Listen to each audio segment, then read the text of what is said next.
Vamos a comenzar. Bien, buenas noches a todos quienes sintonizan a esta hora. Espero que el Señor les bendiga, que podamos ser edificados también a través de este tiempo. Sean todos bienvenidos a, como dice acá, Perspectiva Reformada.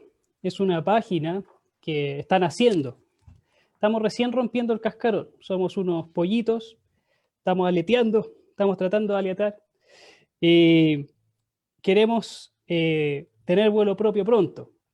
Así que les comento que esta página está dedicada a la reflexión, está dedicada a la historia, a la doctrina y también la reflexión del acontecer público. Y lo hacemos desde una mirada evangélica, desde una mirada reformada, desde una mirada confesional. Y como usted está al tanto, el día 25 de octubre estamos convocados como ciudadanos a participar de una consulta o plebiscito nacional. Y precisamente en el marco de todo este proceso, hemos querido hacer unas jornadas en donde podamos analizar, reflexionar al respecto, ver todo lo que está pasando, porque, bueno, ahí el pastor, el invitado nos va a dar un poco más al respecto, pero las constituciones siempre llegan para quedarse.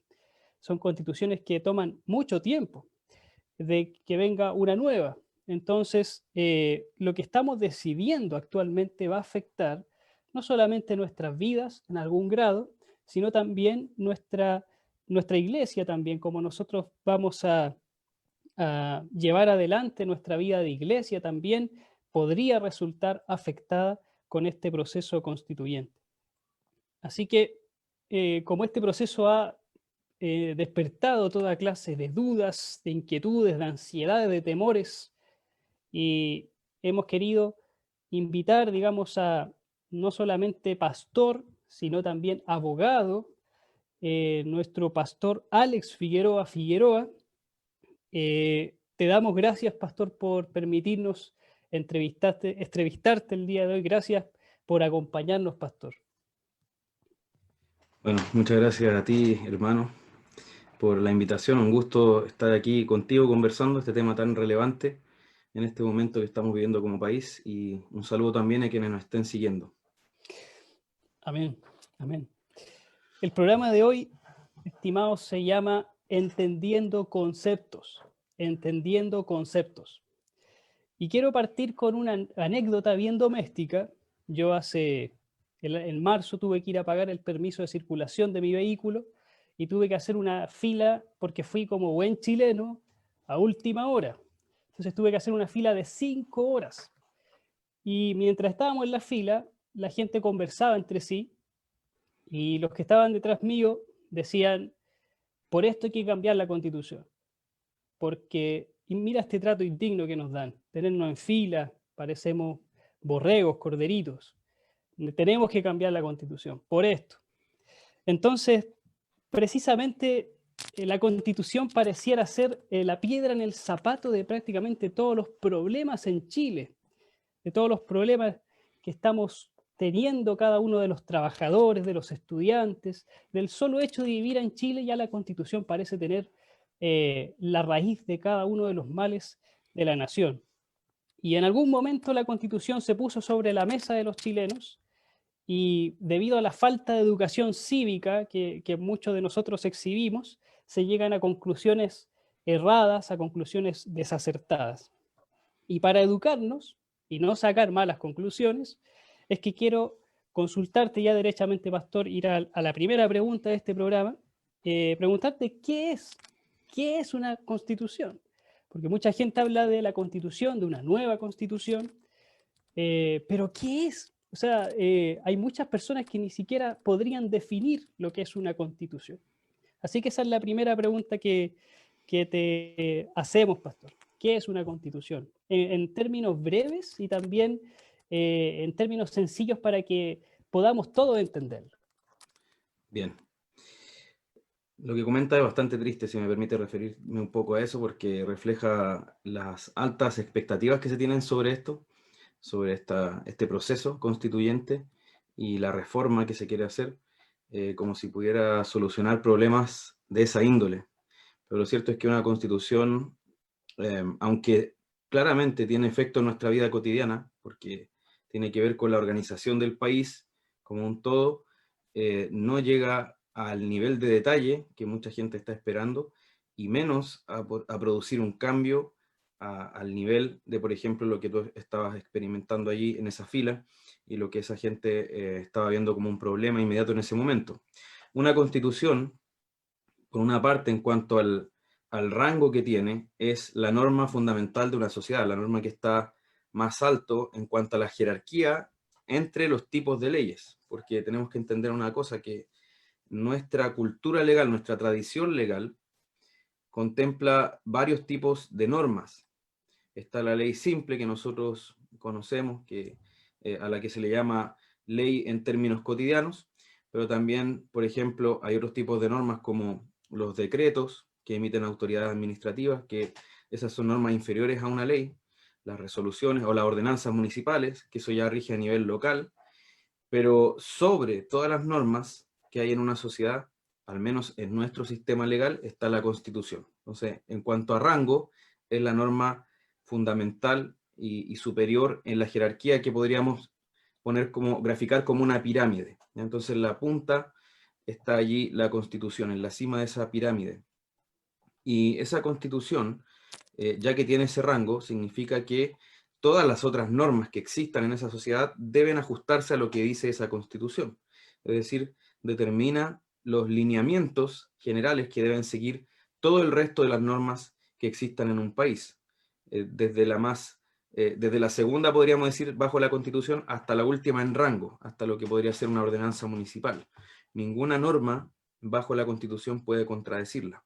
Eso en cuanto al rango que tiene. Y en cuanto al contenido, también refiriéndome en nuestra tradición legal, tiene lo que se llama las bases de la institucionalidad y la legalidad de un país. De ahí surge toda la estructuración, la organización, las funciones también de los organismos públicos, los organismos estatales, y también, bueno, todo lo que se considere público, porque también se hace una división en la legislación chilena entre lo que pertenece a la administración del Estado, y ahí teniendo que ver con el fisco, en términos financieros de presupuesto, y las municipalidades, por ejemplo, que se rigen por otro tipo de presupuesto, que no es el fisco. Entonces, eso es, ya ahí me estoy metiendo un poco más en la parte de detalle técnico, pero para decirlo en términos más simples y breves, determina toda la institucionalidad, todas las instituciones y las leyes que tiene un país, con las bases de la estructura, la organización y las funciones de los organismos del Estado. Y eso significa que le establece límites respecto de los ciudadanos. Y también relacionado con eso, establece los derechos y garantías de los ciudadanos, al menos en nuestro sistema legal. En otros, esa parte se deja a la ley. Pero aquí en la Constitución actual, y me imagino que en la siguiente va a continuar siendo así, contiene los derechos y garantías de los ciudadanos frente a la administración del Estado. Ok, pero para entenderlo así como en un dibujo, Ujú. podríamos decir que quizás la Constitución es como la raíz de un árbol y todas las leyes y todos los reglamentos, todo lo que viene debajo de ella, son ramas de esa misma Constitución. Claro, sí, se podría Eh, también graficar de esa manera. Todas las leyes tendrían que ajustarse a la Constitución, de otra manera serían inconstitucionales, lo que Así es. ese término inconstitucional. Y Ujú. en términos de nuestra vida, de la vida cotidiana, no entremos al tema de la vida cristiana necesariamente, sino a la vida del ciudadano común y corriente. ¿Qué impacto tiene la Constitución? Porque como mencionábamos inicialmente, mucha gente le está echando la culpa prácticamente a todas las cosas a la Constitución actual, ni siquiera los más asivos a la prueba y que tienen una categoría más intelectual, le echan tanto la culpa a la Constitución, como que existe una retórica en nuestra sociedad que prácticamente todo lo malo viene de la Constitución. Claro, yo creo que ese pensamiento se relaciona con que se inculpa al modelo, en general, a un modelo de los males que estamos viviendo, ya sea a nivel macro o a nivel más cotidiano o micro. Y ese modelo está en la Constitución. Ahora, por una parte hay que decir que tiene toda la importancia cotidiana y por otra hay que decir que no tiene mucha de la importancia que se le atribuye o mucho del efecto que sí se le atribuye. ¿En qué sentido? Por ejemplo, establece, como decía, la estructura, la organización, la función de los organismos del Estado. Y eso implica que, por ejemplo, un policía a mí no me puede detener simplemente porque me encontró que tenía ciertos rasgos que no le parecieron. Si lo O, encontró feo, exacto, que no quería claro. ocupar esa palabra, pero gracias, hermano. Pero, por ejemplo, no, significa que un policía no puede decir, o un agente, no sé, de una municipalidad o de algún organismo público no puede decir, bueno, quisiera saber qué está pasando en esa casa, y abre la reja y entra a ver, porque es simplemente un agente del Estado. Entonces, ahí la Constitución le pone un límite porque establece la inviolabilidad del hogar, por ejemplo. O si alguien sospecha de mí y quiere abrir la correspondencia que me llega a mi casa, no lo puede hacer porque también está la inviolabilidad de las correspondencias. En ese sentido establece un límite a los organismos públicos y también en un sentido a los ciudadanos, entre sí. Pero por otra parte no llega al nivel de detalle a regular aspectos eh, supremamente cotidianos que podríamos considerar, así como por ejemplo la fila para sacar un permiso de circulación, no llega a ese nivel de detalle en cuanto a su regulación. Entonces, por una parte, sí tiene todo que ver con nuestra vida cotidiana y por otra parte, no llega al punto de detallismo que mucha gente piensa que llega en cuanto a lo que dice. Ok. Y la actual constitución, esta constitución que se dice de 1980, eh, ¿cuándo? Bueno, sabemos que tiene fecha del 80, pero creo que empezó a regir después del 80. ¿Y cómo surge esta constitución que es tan vilipendiada también hoy en día? Claro, ahí la pregunta asume que es la Constitución del 80 y eso podría discutirse. Yo la verdad lo dejo abierto a la discusión porque el 2005 hubo una gran reforma y ahí quienes impulsaron esa reforma, el gobierno que estaba en ese entonces, que era el de Ricardo Lagos Escobar, sostuvo que se trataba de una nueva Constitución. Y uno podría decir que el calibre de las reformas modificaron bastante el contenido de la Constitución original, por tanto, en un sentido sí se podría hablar de nueva Constitución, pero asumiendo, por ejemplo, que no fuera así y que se tratara de la del 1980, esa Constitución se empezó a redactar a poco andar después del golpe de Estado de 1973, del 11 de septiembre, porque ya en el mismo año, en noviembre, un poco más de 2 meses después de ese evento, ya se encargó a la llamada Comisión Ortúzar, se nombró así por el que la presidía, que redactaran una nueva constitución. Y ahí esa comisión estaba integrada por varios especialistas en derecho constitucional, su integración fue cambiando, pero esa constitución que se empezó a redactar en noviembre del 73 fue aprobada en un plebiscito en noviembre del 80, es decir, 7 años después, y ahí se aprobó el texto de esa nueva constitución y también el hecho de que Augusto Pinochet siguiera como así denominado presidente por 8 años más. Por eso es que después de que se cumplió ese periodo, se hizo un nuevo plebiscito para saber si es que las personas querían, el pueblo de Chile, la nación chilena quería seguir bajo ese régimen o no. Ahora, claro, se cuestiona bastante ese plebiscito porque no había padrón electoral, por ejemplo, algo que es básico para saber cuál es el universo de votantes, de cuántas personas estamos hablando y quiénes concurrieron a votar.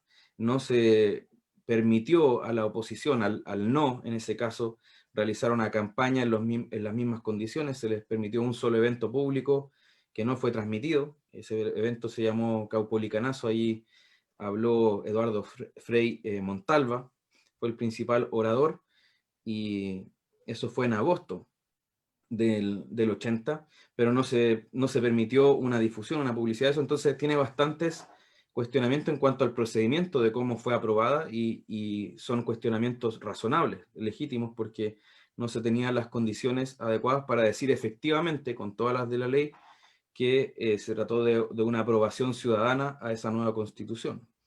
Pero claro, una cosa es cuando se aprobó el texto, que fue en noviembre del 80, y otra cosa es cuando tuvo plena vigencia, porque tuvo una vigencia suspendida, por así decirlo, entre que fue aprobada, que fue ese mes, noviembre del 80, y efectivamente cuando entró Patricio Aylwin, en este caso, a la presidencia marzo del 90, el 11 de marzo del 90. Entonces, claramente, solo estaba en plena vigencia desde ese momento. Anteriormente no lo estuvo.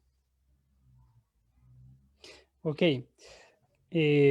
Y como tú decías, ha tenido modificaciones. Una de las más Ujú, grandes fue en el 2005. Ahora ujú. podemos o no discutir si en el cuerpo, el esqueleto completo, el contenido, si es o no la del 80 disfrazada con la del 2005 o la del 80 quedó totalmente derogada, o quizá queda muy poco de esa constitución del 80. ¿Tú qué nos puedes decir respecto a qué es lo que queda y qué es lo que se fue con la del 2005, por ejemplo?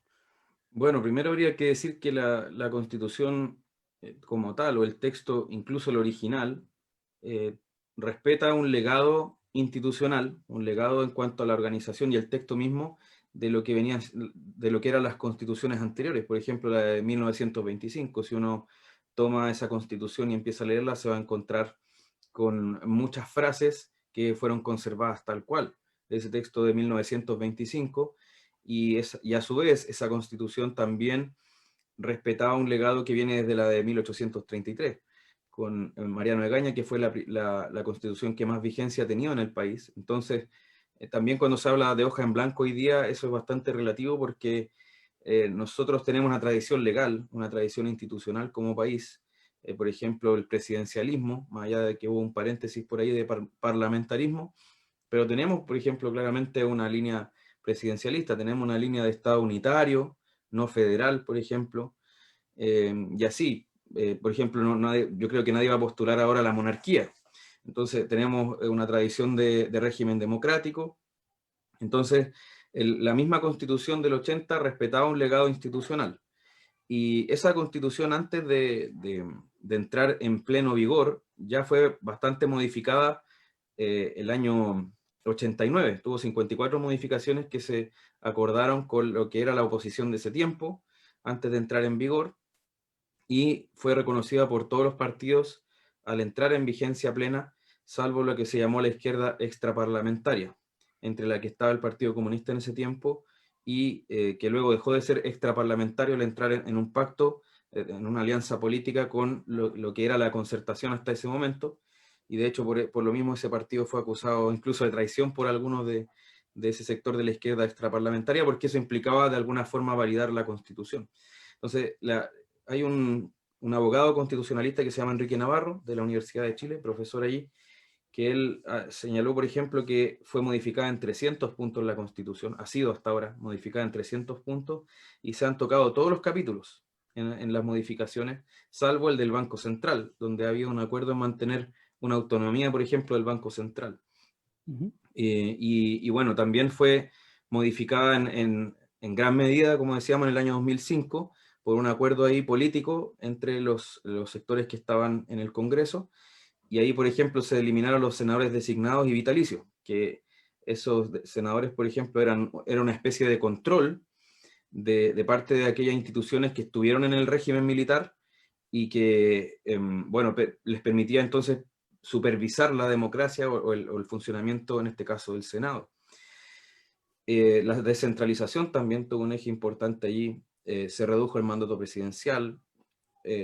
También hay una parte importante, que es que se modificó el Consejo de Seguridad Nacional, que también permitía un control de las Fuerzas Armadas y de orden respecto del acontecer político. Ellos podían convocar al presidente, y ahí podía darse una especie de amenaza también de parte de las Fuerzas Armadas a lo que estuviera haciendo el presidente. Entonces, ¿qué es lo que se eliminó en el 2005? O se terminó de eliminar, según quienes también impulsaron la reforma en esa época, lo que se llamaban los enclaves autoritarios. Los enclaves autoritarios eran especies de amarres que había dejado los autores de la Constitución. Si uno escucha a Jaime Guzmán en un video que anduvo dando vuelta por ahí, queda claro a lo que se refería. Él con estos amarres decía que la idea era que la oposición jugara siempre como de visita, jugara siempre en la cancha nuestra, decía él, si quiere hacer reforma. Entonces le hacía muy difícil reformar la Constitución y también entrar a otros sectores al panorama político, al sistema de partidos políticos que podían acceder al Congreso. Entonces se eliminaron esos enclaves autoritarios y ya según las palabras de quienes impulsaron esta reforma, se permitió un sistema democrático más pleno, más cabal en ese sentido. Ok, sí. Y bueno, considerando que en ese tiempo también existían todas esas trabas para ingresar al Congreso, por ejemplo, o para tener una representatividad política, eh, la pregunta que te hago ahora, que tiene que ver con este tema de los enclaves, es ¿por qué razón entonces, si hubo la urgencia, por ejemplo, de tener reformas de carácter social, no se hizo eso antes, sino que la gente terminó simplemente por pedir una nueva constitución en lugar de reformar quizás la actual constitución, cambiar aquellas cosas que no se encuentran del todo bien? Ujú. Bueno, si me permites una sola cosa que se me quedó en el tintero de la pregunta anterior. Al final de la Constitución la firma quien se proclama su autor. En la Constitución de 1980 era firmada por el general Pinochet y la Junta de Gobierno que estaba en ese entonces, pero si uno ve la Constitución actual está firmada por Ricardo Lagos, Escobar y sus ministros, con lo que también se quería dar un mensaje potente de que eso era una nueva Constitución, y eso era lo que declaró en ese tiempo el sector conocido como concertación. Por tanto, también hay que tener eso en cuenta a la hora de cómo se presentó esto. Ahora, conforme a lo que a la segunda pregunta, ahí es difícil porque habría que ver caso a caso de qué reforma se trataba, pero, por ejemplo, Bachelet 2, el segundo mandato de Bachelet, trató de hacer varias reformas llamadas sociales y varias de ellas fueron aprobadas.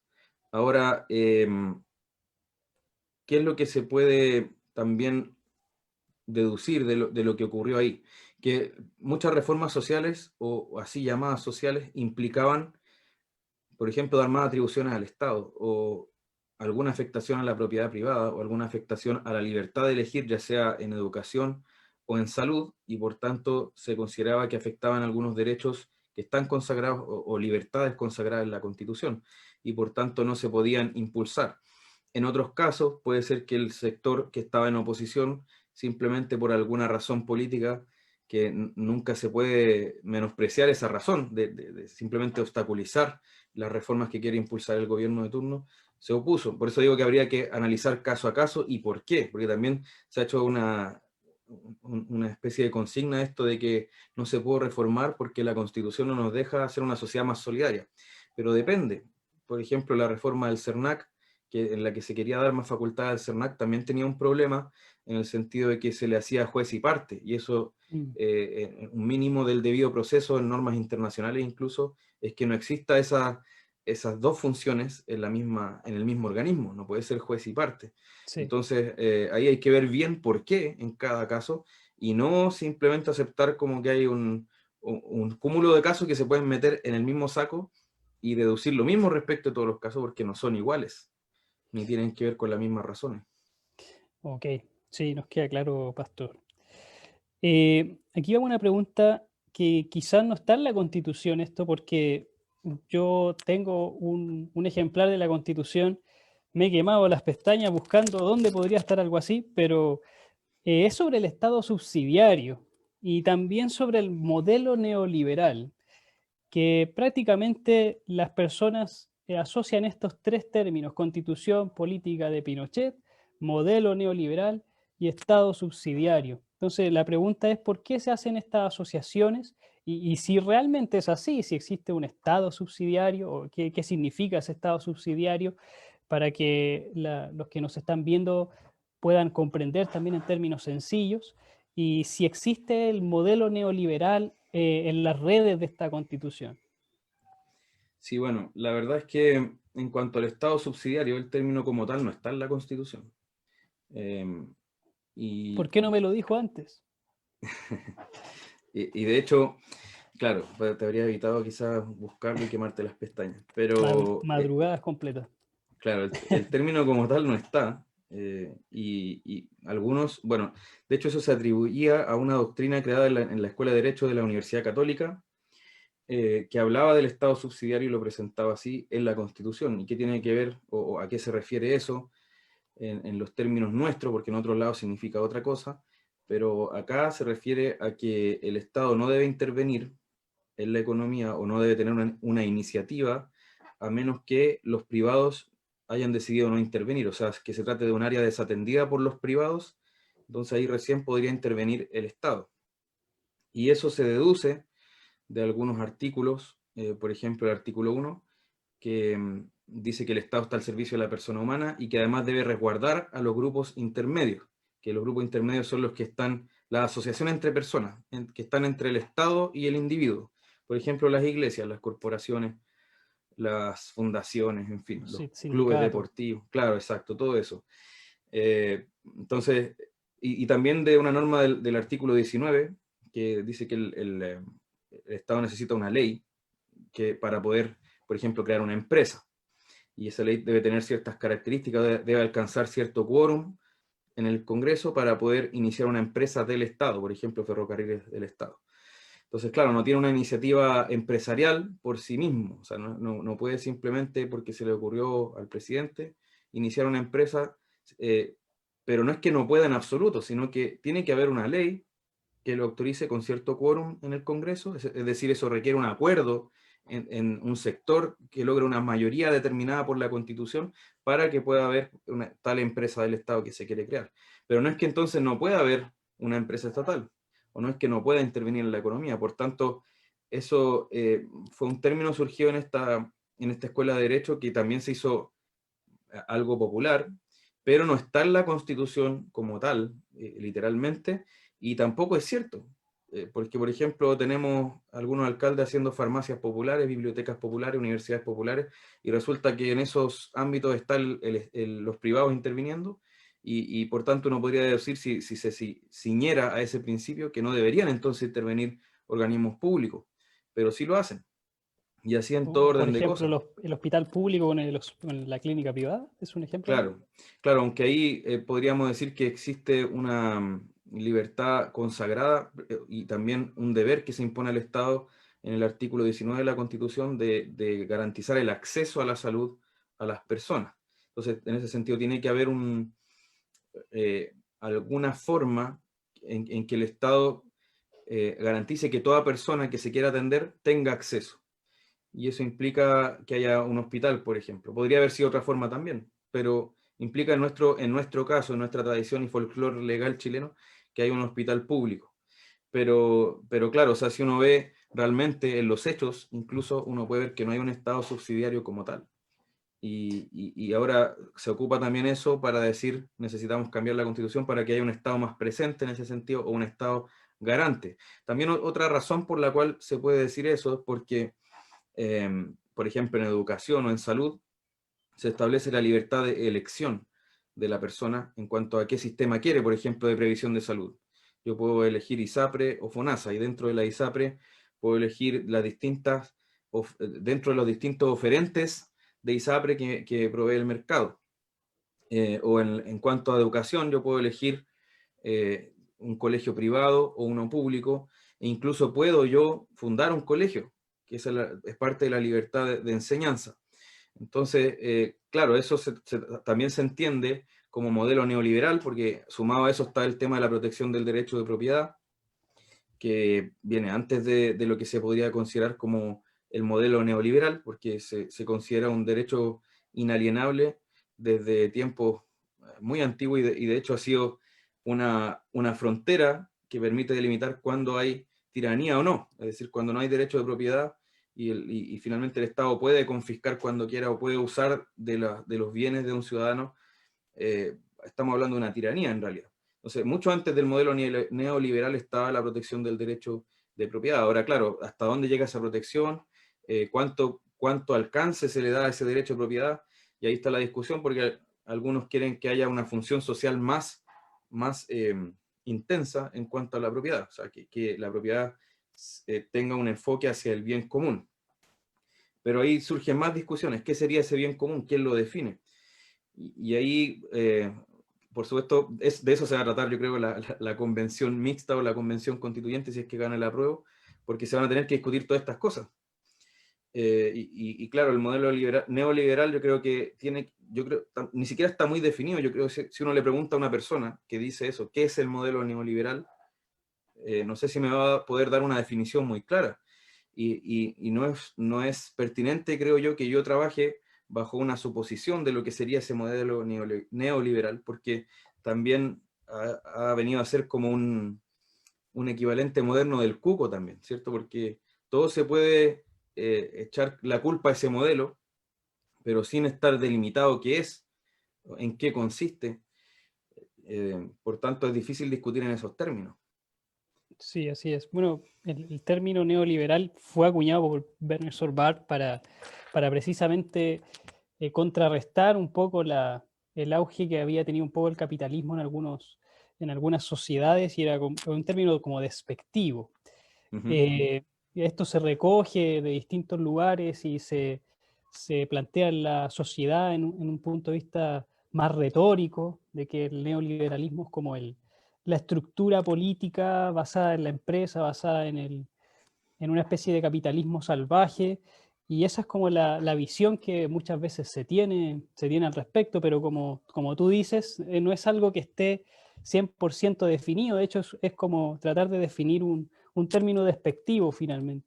Entonces, Perdón, sí, perdóname que te interrumpa, que también tiene que sí, ver con que esta es una constitución por excelencia de Guerra Fría.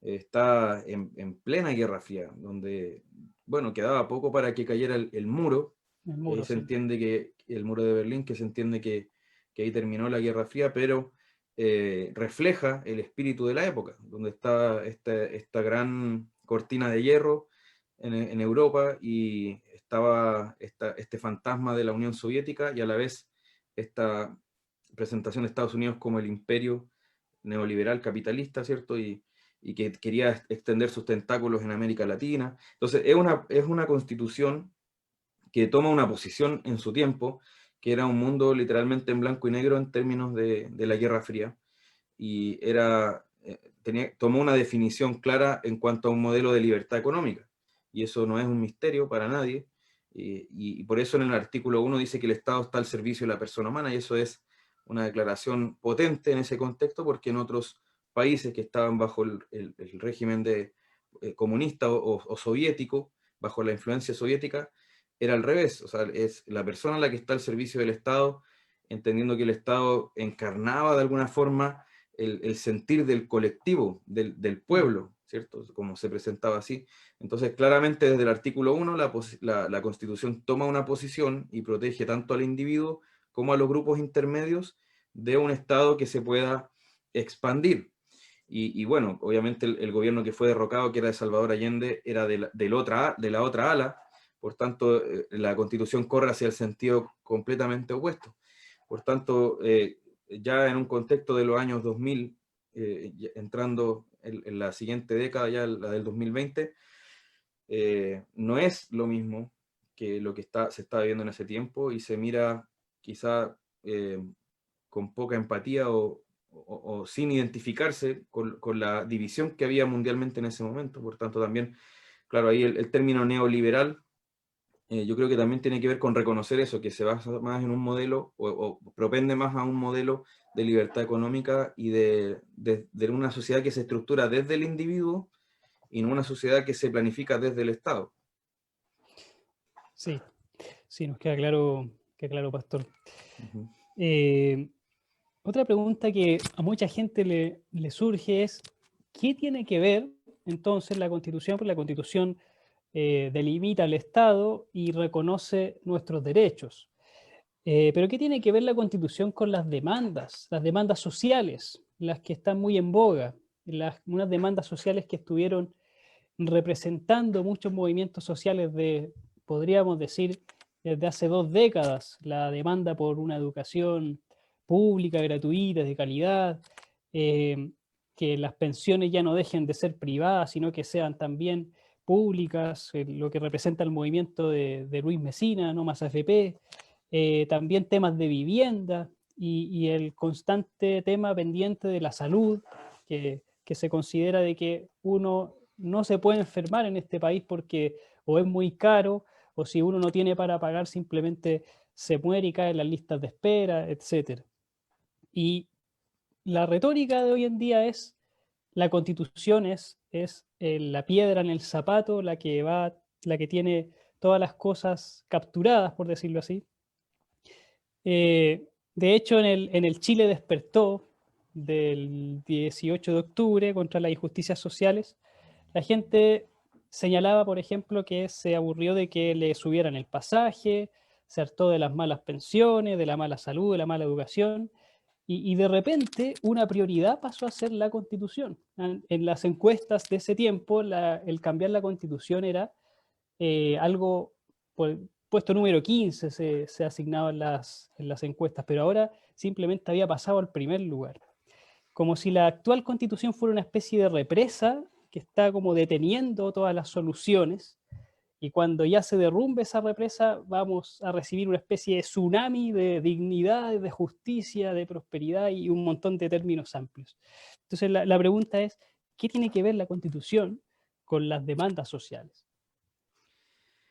Bueno, la pregunta ya asume que existen demandas sociales identificables y claras. Yo no estoy de acuerdo con esa afirmación o con esa suposición.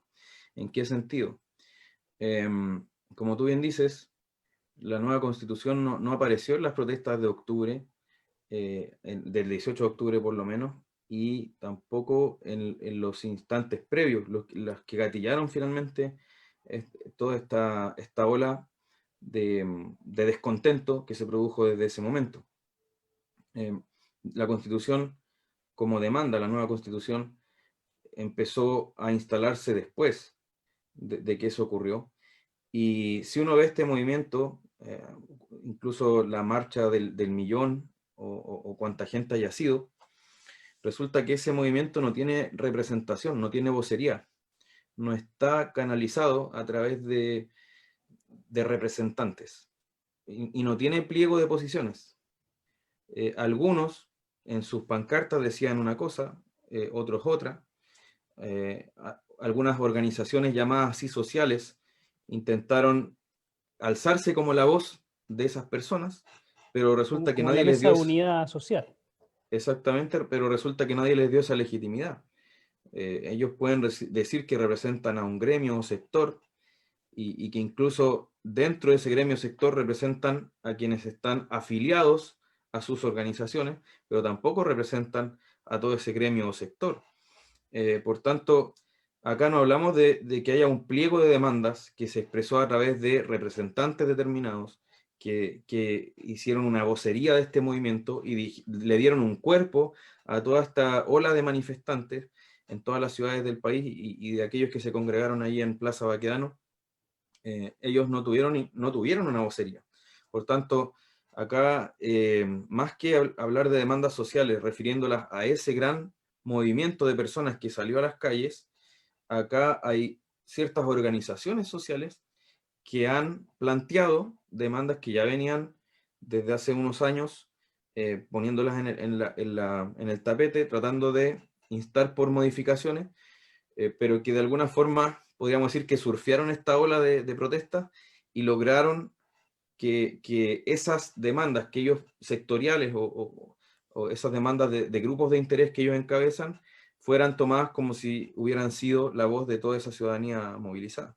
Entonces, en ese sentido yo tendría cuidado de distinguir las personas que salieron a protestar, las personas por otra parte que salieron a destrozar y las demandas que finalmente terminaron prevaleciendo y que vale bien preguntarse si eran las mismas que la gente cuando salió descontenta a la calle eran las que quería presentar.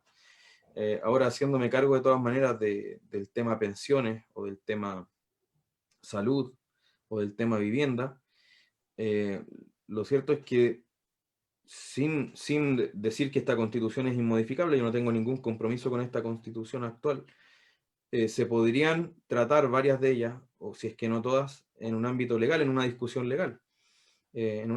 ¿A qué me refiero con eso? Para ser más claro, sin tener que cambiar la constitución mediante reformas legales, tratar ahora, ¿cuál es el punto? Que ahí sí se está discutiendo más que esos asuntos específicos de vivienda, salud, pensiones, se está discutiendo más bien temas como el rol del Estado, el alcance de su intervención en la economía, en la vida de los ciudadanos, y como consecuencia de eso también la carga de impuestos que nosotros tendríamos que soportar, y también la esfera de nuestras propias libertades y atribuciones, porque si el Estado aumenta en atribuciones, nosotros a la vez disminuimos en libertad, y eso no es, acá no estoy ideologizado, porque es un hecho que el Estado, si tiene más atribuciones, las tiene respecto de mí. O sea, es ahí donde antes yo no tenía, por ejemplo, una intervención estatal en una esfera de mi vida, ahora sí la voy a tener. Y donde antes yo no tenía que financiar a cierto grupo de personas que son funcionarios públicos, ahora sí los voy a tener que financiar. Porque esa plata no surge de la nada, sino que surge de nosotros. Por tanto, es un hecho a lo que estoy apuntando.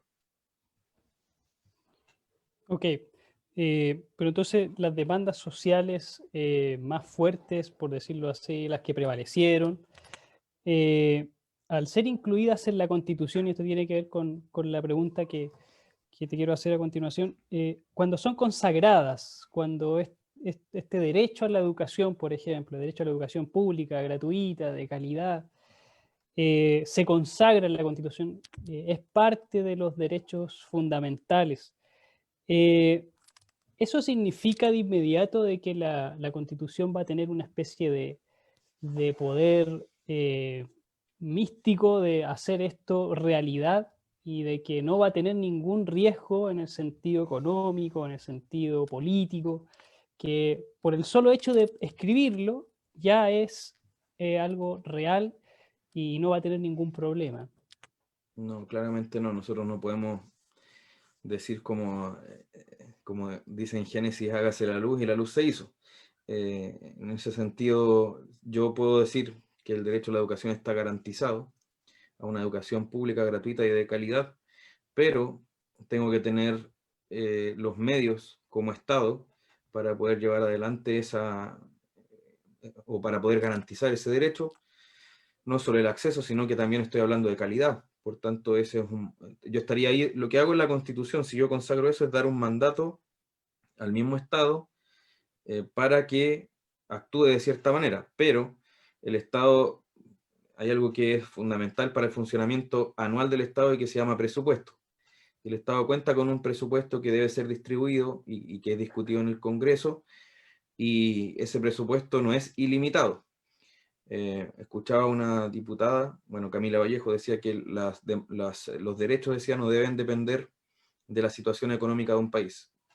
Suena bonito, pero resulta que los derechos, si yo estoy hablando de prestaciones que el Estado debe entregar, a ese tipo de derechos, que se llaman derechos sociales, que el Estado tiene que entregar y garantizar a los ciudadanos como una prestación, un servicio, desde luego que eso no lo puede hacer si no hay dinero. Por tanto, si una economía está en escasez o en crisis o en déficit pronunciado, claramente no va a ser lo mismo que si yo tengo un PIB per cápita como el de Suiza o Alemania. Eh, y aún así, esos países tampoco tienen presupuestos ilimitados. Por tanto, una cosa es que yo consagre algo en la Constitución, y otra cosa es cómo yo materialmente garantizo eso y lo llevo a cabo. Porque la única forma que eso sea realmente garantizado es que yo tenga los medios, tanto de recursos financieros como también de recursos humanos, que ahora entiendo que se llama de otra manera, no me acuerdo el término actualizado, pero si yo no tengo ni los recursos financieros ni humanos para llevarlo a cabo, entonces es letra muerta, es poesía. Sí, colaboradores creo que ahora se llama este término en el mundo público por lo menos. Eh, bueno, así como a reflexión, hay muchas constituciones que son muy amplias, en que el Estado tiene un rol en cada una de las actividades que ejecuta la ciudadanía, actividades económicas, eh, y otras que son muy modestas, unas que no incluyen ningún derecho social. Aunque, por ejemplo, en Alemania la educación de por sí es pública, pero no consagra la constitución alemana el derecho a la educación pública, gratuita y de calidad. porque precisamente lograron comprender en cierta manera de que al asegurarlo iban a estar obligados como Estado a dar esa prestación, y es posible que quizá en un tiempo de crisis no van a poder hacerlo. Y eso que conlleva que las personas puedan ir a tribunales a exigir precisamente que ese derecho sea cumplido. Entonces, el tema de la billetera, de cuánta plata tenemos, si estamos en las condiciones de poder consagrarlo, es un tema importante que debería considerar la convención constituyente o la convención mixta si es que gana el apruebo, pero no sé cuál es tu visión al respecto, si el tema económico, el tema ya más técnico, será una arista importante, porque todo da luces a que no es algo de relevancia en el análisis. Sí, bueno, no nos hemos caracterizado en el último año por declaraciones responsables en ese sentido. Ni buscando responsabilidad fiscal, por ejemplo, o austeridad fiscal. Porque claro, insisto, el fisco, si yo comprometo a más cosas el presupuesto fiscal, lo que estoy haciendo es que a los mismos ciudadanos lo estoy cargando con una carga fiscal mayor sobre sus hombros. O sea, ellos mismos van a tener que sostener a un fisco más grande que está haciendo más cosas. Y nosotros ya trabajamos gran cantidad de tiempo del año para el Estado, es decir, que ese ingreso que nosotros generamos con nuestro trabajo va únicamente a impuestos. Y podría decirse en ese sentido que trabajamos para el Estado durante todo ese tiempo y para sostener las promesas de campaña que muchos hicieron y los planes sociales que muchos inauguraron. Por tanto, ahí hay que tener cuidado con una visión maximalista, creo yo, de un Estado que finalmente puede intervenir o iniciar, tener iniciativas sociales o de solidaridad, como se ha llamado, donde no parezca no tener límite esto, porque finalmente nosotros mismos es como si nosotros nos estuviéramos tratando de levantar, tirándonos desde la camisa hacia arriba, quisiéramos con eso levantarnos. Somos nosotros mismos los que estamos llevando esa carga. Ahora se me fue un poco a lo que iba tu pregunta. No sé si me la puedes recordar. No, sí. Ah, ¿Qué pensabas tú respecto de si la arista económica está siendo considerada en ujú. toda esta discusión? Sí, ahí creo que también hay un incentivo perverso, como se llama, para quienes están llevando el discurso público en este caso, porque ellos no son elegidos por decir precisamente la verdad, sino que por decir aquello que los lleve a ganar la próxima elección, y en eso se mide el triunfo o el fracaso, en cuanto a ser elegidos o no. Porque además de eso viven, estamos hablando de políticos profesionales, es decir, personas que no viven de otra actividad, sino que viven de la política, y en nuestro sistema actual lo que nos permite vivir de la política es mantenernos siendo electos, y mantenernos siendo electos se logra diciendo aquello que concite el apoyo popular, que genere el apoyo popular necesario, que no necesariamente son verdades incómodas de aceptar, como decir, por ejemplo, no hay plata. Hace poquito se estaba hablando de la situación del salario mínimo, y la situación de la economía, en donde se conjuga ya lo que vivimos desde octubre del año pasado, más el COVID, en donde no se promete una situación muy estable ni halagüeña, como se dice, en términos económicos. Por tanto, claro, se tuvo un criterio de austeridad en el salario mínimo, pero eso no es una verdad que sea popular, y de hecho, claro, lo que llovieron ahí fue tomates, yo creo, y más allá de si estoy de acuerdo o no con el ministro, esto estoy hablando de decir, por ejemplo, no hay plata para eso, no es una verdad popular, sino que el político va a tener que decir, va a tener que evaluar la forma de alguna manera conceder algo, realizar alguna prestación, pero nunca la respuesta política va a ser no hay plata o no se puede, sino que va a tener que buscar alguna forma. Por tanto, ahí, insisto, la parte de la responsabilidad financiera en cuanto a la administración de los recursos del Estado, no creo que va a ser algo que vayamos a escuchar de parte de los políticos que actualmente al menos están en el discurso público. Sí, bueno, y es una pena porque el derecho social, o sea, el incluir un derecho social, consagrarlo quizá en la Constitución, eso involucra endeudarnos nosotros mismos con ese derecho social, porque claro, se lo asignamos al Estado, que el Estado lo debe proteger, pero el Estado lo saca de nosotros con los impuestos. Y eso va a involucrar una mayor carga fiscal, o quizás podemos ver qué cosas, como se ha dicho en muchas partes, la grasa del Estado, podemos sacarle mucha grasa al Estado, muchos funcionarios que están de más, quizás mucho sueldo que se paga, mucho incentivo económico que no son austeros, pero aún así, si aumentamos la extensión del Estado, van a ser mayores los costos económicos que esto también involucra, entonces hay que Ujú. incluirlo en el análisis. O sea, yo no sé si en los cabildos, estos cabildos populares que se hicieron, se incluyó este tema. Yo pienso de que cuando uno se sienta a la mesa con su familia y dice, ¿qué podemos hacer? Yo creo que nadie estaba pensando en ir a Disney o en hacer un viaje a un país en un hotel 5 estrellas, sino que siempre miramos el presupuesto, siempre miramos con cuánto dinero contamos. Entonces, es un tema que tenemos que considerar. Ujú. Y bueno, Pastor, en favor del tiempo ya vamos terminando y nos queda la última pregunta, Sí. que es si tú nos puedes explicar un poco, mira, actualmente nos están viendo 70, 69 personas, si nos puedes explicar un poco cómo es el proceso del 25 de octubre, porque el 25 de octubre ya queda un poquito más de un mes, eh, hay un plebiscito. Y yo, por ejemplo, acá tengo las dos papeletas del Ujú. plebiscito, y la primera papeleta dice, ¿quiere usted una nueva constitución? Y las dos opciones son apruebo, rechazo. Pero de la segunda papeleta, el título simplemente es ¿qué tipo de órgano debiera redactar la nueva constitución? Y hay dos órganos. Uno es la Convención Mixta Constitucional y el segundo es la Convención Constitucional.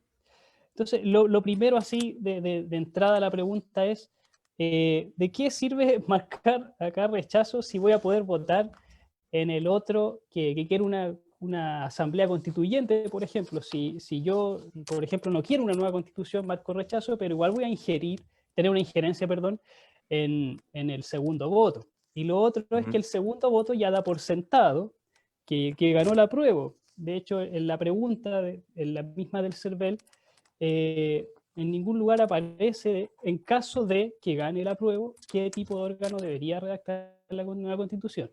Entonces, si nos Ujú. puedes explicar un poco a qué corresponden estas dos papeletas y qué opinión tú tienes al respecto de se estará tendenciando el voto, se estará eh, quizás empujando a una determinada posición.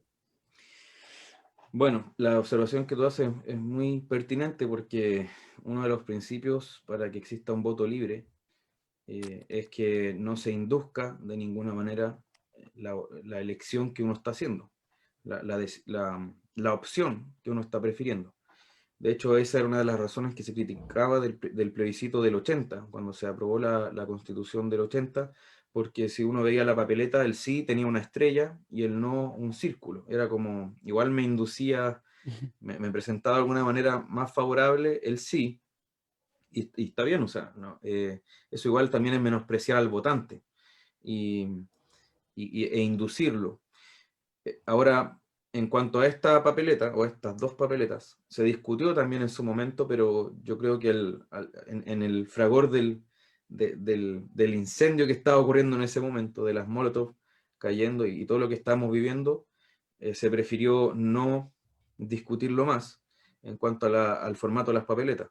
O no se discutió debidamente, pero claramente sí induce al voto, porque de hecho muchas personas se han preguntado, pero ¿yo puedo votar sobre qué organismo quiero que redacte una nueva constitución si yo quiero el rechazo?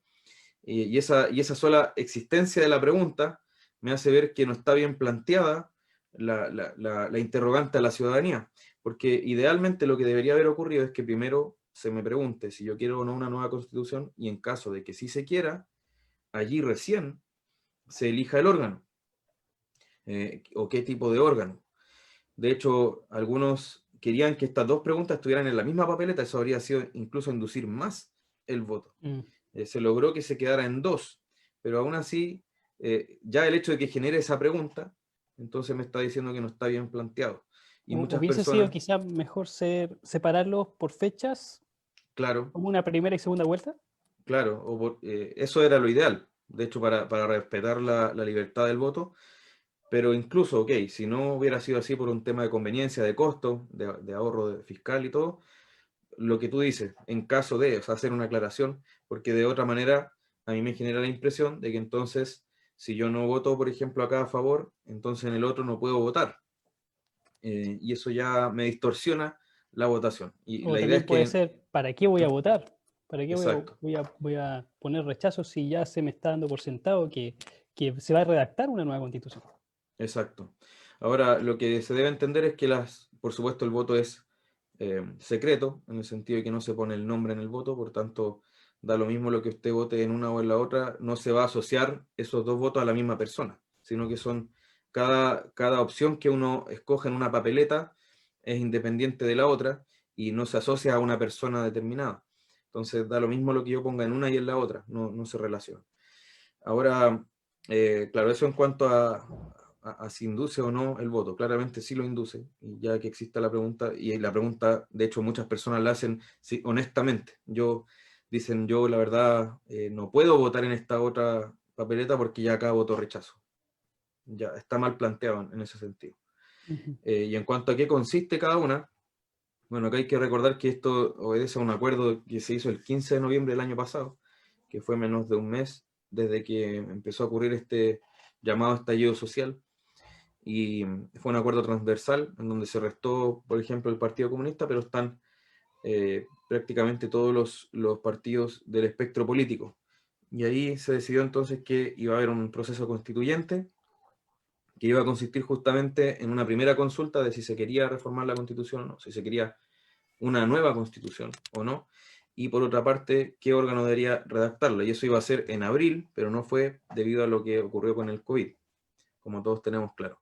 Y ahí tenemos dos opciones. Está la convención mixta constitucional, que esa estaría compuesta, si es que llega a ser electa esta opción, de 50% de parlamentarios y 50% de miembros nuevos que no están en el Parlamento. Eso no significa que no sean eh, pertenecientes a partidos políticos o que no hayan sido antes miembros del Parlamento. Y tenemos, ahí sería ese organismo tiene 172 convencionales que se llaman, o sea, personas que estarían sesionando en este órgano, 172 que serían 86 parlamentarios actualmente en ejercicio y 86 que serían nuevos. Y por otro lado está la convención constitucional, que ahí sería completamente de miembros nuevos, compuesta completamente de miembros nuevos. Cuando decimos nuevos, nos referimos a que no están actualmente en ejercicio en el Parlamento, pero no significa que no sean políticos conocidos. Y de hecho así va a ser, o sea, van a haber políticos que nosotros ya conocemos allí, y ahí no son 172, sino 155 convencionales, como se han llamado. Y de ganar el sí, o la prueba, mejor dicho, la elección de estos convencionales sería en abril del próximo año, en abril del 2021, junto con las elecciones municipales y regionales. Ah, ya, o sea, vamos a tener una papeleta gigantesca. Gigante, Va a ser más gigante. grande que el mapa del Transantiago esa papeleta. Yo creo que para Eh, ubicarse ahí va a ser bien complicado. sí. Y una consulta, estos 86, creo, diputados que integrarían la convención, Parlamentarios. parlamentarios que Ujú. integrarían esta convención mixta, eh, ¿qué pasa con su labor remunerada? Es decir, por la cual ellos están ahí, ¿van a ser a medio tiempo? ¿En sus tiempos libres van a participar? Ahí yo creo que se va a tener que redactar la parte así específica, como tal, no la manejo cómo se va a hacer. Yo creo que se va a hacer un reglamento para que puedan distribuir sus funciones, porque todas estas cosas se deben tratar por reglamento. Así que ahí tendría que hacerse un reglamento respecto de cómo se van a distribuir las funciones, cómo van a sesionar, o por lo menos dar algún marco para que puedan eh, cumplir en ambos organismos, porque obviamente si no sería un caos ahí. Y Pastor, por ejemplo, ya supongamos gana el apruebo en esta Ujú. elección del 25, comienzan las elecciones para quienes van a constituir, ya sea esa convención mixta, convención constituyente, y de ahí cuando ya están constituidos, ya están listos, están ya sentados y comienzan las sesiones para la nueva constitución. ¿Cuánto tiempo tienen estas personas para entregar ya derechamente esa nueva constitución? Bueno, inicialmente tienen un plazo de 9 meses, o sea, ese es el plazo que inicialmente está contemplado, para que ellos sesionen y generen un nuevo texto constitucional. Y eso es prorrogable por 3 meses, es decir, sería un año en total como límite máximo para que ellos puedan llegar a un nuevo texto constitucional. Y eso resulta bastante difícil porque, por ejemplo, comparemos, no son cosas totalmente comparables, pero para tener una referencia, esta comisión Ortúzar que redactó la actual constitución, siendo que eran personas que están prácticamente de acuerdo, al menos en un tronco común, porque las puso un régimen que estaba, digamos, con una línea clara, esas personas empezaron a sesionar en noviembre del 73 y el texto estuvo para ser presentado a la ciudadanía en el 80. Acá estamos hablando que en un año tienen que ponerse de acuerdo o 176 personas, o 172, perdón, o 155, 55. dependiendo del caso, tienen que ponerse de acuerdo en una hoja en blanco, es decir, no hay ni una letra del nuevo texto redactada, sino que partirían, entre comillas, de una hoja en blanco, y tienen que ponerse de acuerdo en 2/3 de ellos para cada norma. O sea, tienen que estar, como decía, 2/3, ya por lo menos decir, esta redacción a nosotros nos parece que debe ser la que quede en la siguiente constitución, 2/3 de ese organismo. Y yo creo que es bastante difícil que lo logren para llegar a una constitución. O sea, nosotros actualmente, nuestra constitución tiene casi 150 artículos y trata de diversos temas, dentro de ellos las bases de cómo funciona el Estado, cómo ser ciudadano, es decir, cómo tener la nacionalidad chilena, ¿cierto? Como, por ejemplo, los límites que tiene el Estado en cuanto a su funcionamiento, las atribuciones, de cómo funcionan los organismos públicos, los derechos y libertades, el catálogo de derechos y libertades, los recursos para hacer efectivo eso, que es el recurso de protección y de amparo en este caso, y así después tiene las atribuciones del presidente, de los ministros, de la Cámara de Diputados, de la Cámara de los senadores, digo, del Tribunal Constitucional, el procedimiento para llegar a redactar una ley, todas esas cosas están en la Constitución actual. Y entonces, supongamos que se tengan que poner de acuerdo 2/3 de toda esa cantidad de gente que son de todo el espectro político, para llegar a una redacción final en un año máximo. Me Pero parece bastante... ese plazo lo acordaron en esta reunión del 15 de noviembre. Sí, Ah, ya, ok. Y sí. este acuerdo fue un acuerdo entre parlamentarios finalmente. Pero quedó consagrado como reforma constitucional. O sea, está actualmente en la Constitución, Ah, ok. como artículo transitorio. En el artículo 130 está todo esto, y es decir, es una norma de rango constitucional. Entonces se tiene Ok. que llevar a cabo.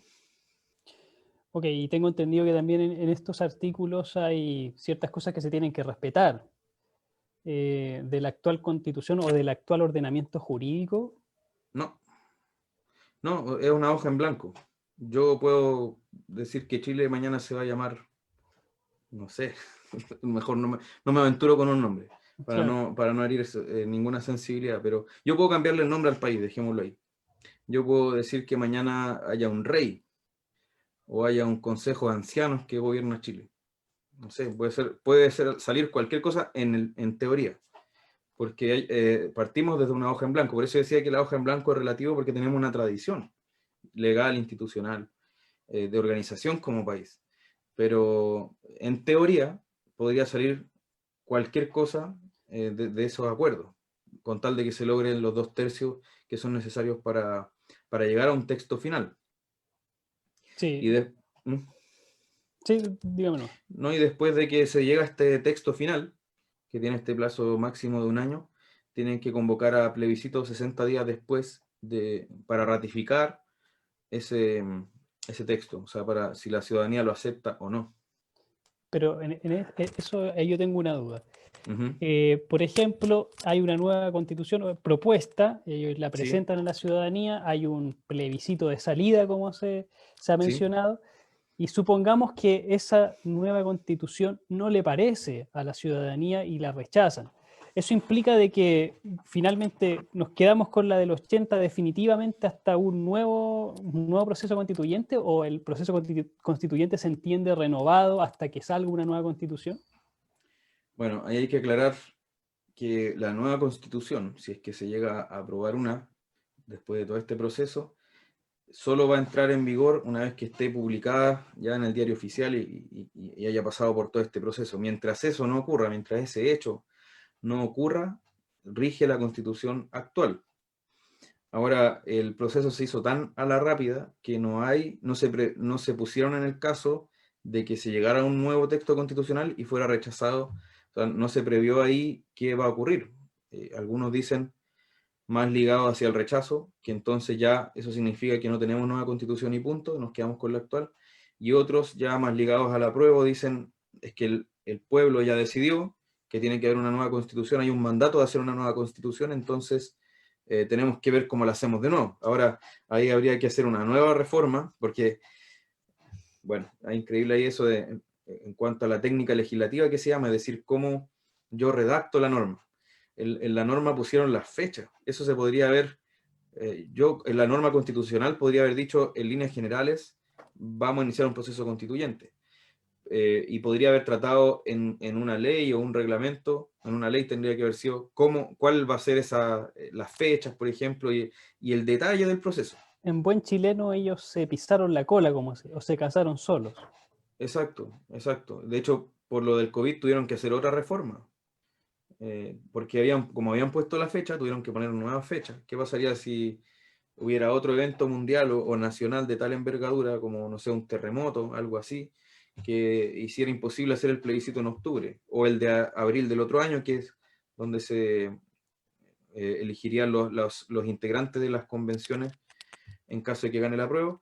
Ahí tendrían que nuevamente hacer otra reforma constitucional con todo lo que eso implica para entonces poner nuevas fechas. Entonces acá de verdad hay una pésima, según mi opinión personal, una pésima técnica legislativa y, y también se demuestra lo apresurado de la situación, porque no se previeron casos que tenían que preverse, porque si tú dejas abierto eso, que efectivamente lo dejaron abierto, eso da pie también para que haya conflictos no solo entre políticos, sino también violencia en las calles, como hemos ya experimentado, y descontento ciudadano, y se produzcan otro tipo de situaciones indeseables que ni siquiera podemos prever en este momento. Entonces, claramente ahí esos errores cuestan caro. Ok, pastor. Bueno, pastor, se nos ha acabado el programa, ha sido una conversación sumamente enriquecedora. Ojalá que todos aquellos que nos están viendo actualmente o que nos vieron hayan zanjado alguna de las dudas que tiene todo este proceso. Y bueno, te agradezco, pastor, por tu tiempo, por haber servido a nosotros en este sentido. Y, y bueno, más que todo, decir que tenemos que también estar en oración. Yo igual te dejo algunas palabras en ese sentido, en la parte más pastoral, de que igual como pueblo, como iglesia, como pueblo del Señor, esto es un asunto de gran envergadura. Por lo tanto, tenemos que no solamente orar, como se dice, sino también participar, hacernos parte también con la palabra de Dios, con la visión de nuestro Rey al respecto de cómo deben ser las cosas. Bueno, primero dar gracias, Víctor, por la invitación.